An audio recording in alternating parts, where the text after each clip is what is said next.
কোনো অপরাধীকে প্রশ্রয় দেয় না এবিএম আশরাফ উদ্দিন নিজাম।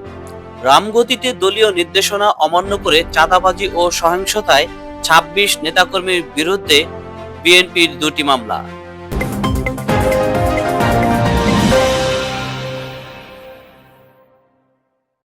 ত্রয়োদশ জাতীয় সংসদ নির্বাচন পরবর্তী সময়ে দলীয় শৃঙ্খলা রক্ষা এবং সাধারণ মানুষের জানমালের নিরাপত্তা নিশ্চিত করতে কঠোর অবস্থান নিয়েছে লক্ষ্মীপুর ৪ রামগতি ও কমলনগর আসনের নবনির্বাচিত সংসদ সদস্য এবিএম আশরাফ উদ্দিন নিজাম ও বিএনপি।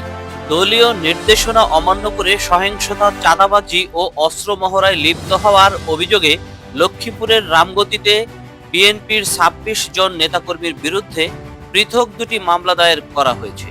শনিবার ১৫ ফেব্রুয়ারি রাতে রামগতি থানায় এসব মামলা করা হয়।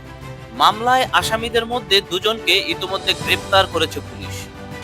বিএনপির যেসব নেতাকর্মী বিভিন্ন সন্ত্রাসী, চাঁদাবাজি, অস্ত্র মহড়া এবং অন্যান্য সমাজে উচ্ছৃঙ্খল কাজের সাথে জড়িত তাদের অতি দ্রুত আইনের আওতায় এনে শাস্তির ব্যবস্থা করা হবে বলে জানিয়েছেন লক্ষ্মীপুর ৪ আসনের নবনির্বাচিত এমপি।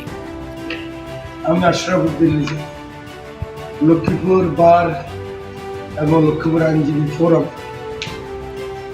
আমার বন্ধুদেরকে আমি বলতে চাই, জানাতে চাই, অনুরোধ করতে চাই, আপনারা আমাকে ভীষণ ভালোবাসেন, আমি আপনাদেরকে ভীষণ ভালোবাসি।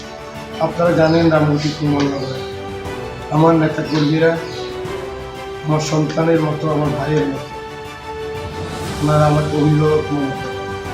১৭ বছর আন্দোলন সংগ্রামে আমি ঢাকার নেতা হলো, আমি সব আন্দোলন আমার ছেলেদেরকে নিয়ে আমি গ্রামে ছিল, সেখানে যুদ্ধ করেছি, সংগ্রাম করেছি। এরা আমার বুকের মালিক।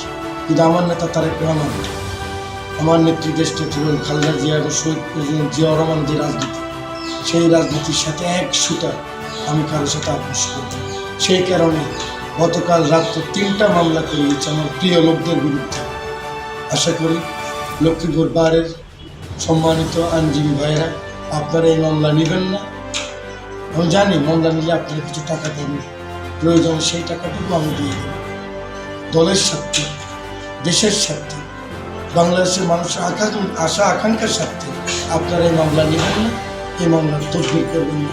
আমি করজোরে আপনাদের কাছে অনুরোধ করছি। আল্লাহ হাফেজ।